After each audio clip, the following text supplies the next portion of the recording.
हामीले पहिल्यैदेखि नै यो मन्दिरलाई सप्ताह लगाएर सम्पूर्ण श्रद्धालु भक्तजनहरूले चाहिँ बढाइदिएर अहिले चाहिँ यति राम्रो मठ मन्दिर भएको छ। हामीले गोकर्णेश्वर नगरपालिकाभित्रको सम्पूर्ण मठ मन्दिरहरूलाई पुनर्निर्माण गरिसकेका छौँ।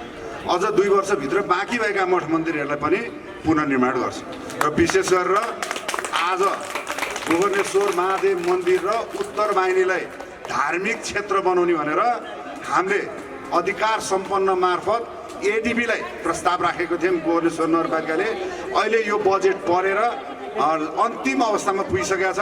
अब जस्तो तपाईँहरूले तल करिडोर देख्नुहुन्छ गोकर्णेश्वर महादेव मन्दिरको यहाँबाट उत्तर वाहिनीसम्म 2.5 किलोमिटर यस्तै एउटा धाम वरिपरि करिडोर सहितको विभिन्न ठाउँमा मठ मन्दिर सहितको एउटा उत्तरगया धाम बन्दैछ।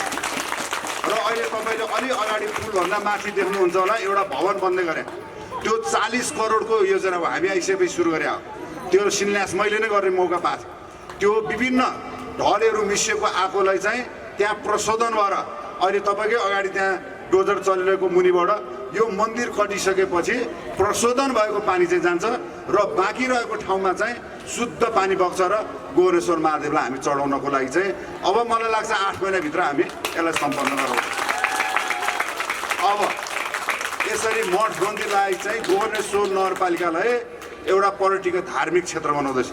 सम्पूर्ण यो ठाउँमा चाहिँ आउने वातावरण बनोस्, किनकि धार्मिक क्षेत्र हो हाम्रो गोकर्णेश्वर नगरपालिका भनेर अहिले पनि हामीले नीति तथा कार्यक्रममा राखिसकेका छौँ।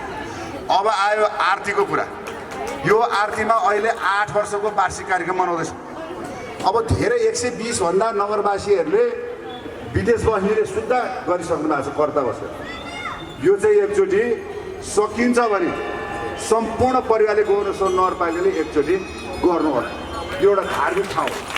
यसले एकचोटि आफू जाने ठाउँ, यहाँबाट एकचोटि त जानु नै छ नि, जाने ठाउँ यही नजिक छ।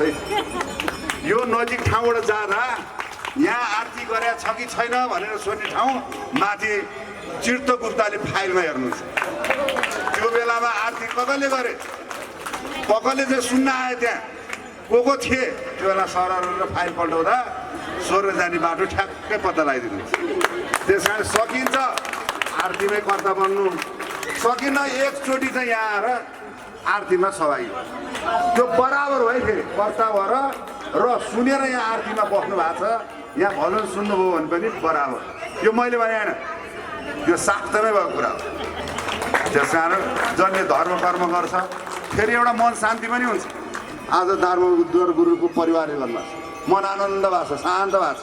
अहिले कर्ताहरूले यहाँ सम्पूर्णले सम्मान लिनुभएको छ, मन आनन्द भएको छ। मन आनन्द भएपछि के हुन्छ, सम्पूर्ण सबैलाई राम्रो देखिन्छ, सबैको राम्रो विचार हुन्छ, सबैलाई राम्रो देखिन्छ, कसलाई घमण्ड चढ्दैन। त्यस कारण आरती भनेको भगवान्लाई खुसी पार्ने ठाउँ। ऊ अहिले पूजा गरेर त्यहाँ खुसी पार्दै हुनुहुन्छ नि, त्यस्तै हो आरती गरेर चाहिँ गोकर्णेश्वर महादेवलाई चाहिँ खुसी पार्ने ठाउँ।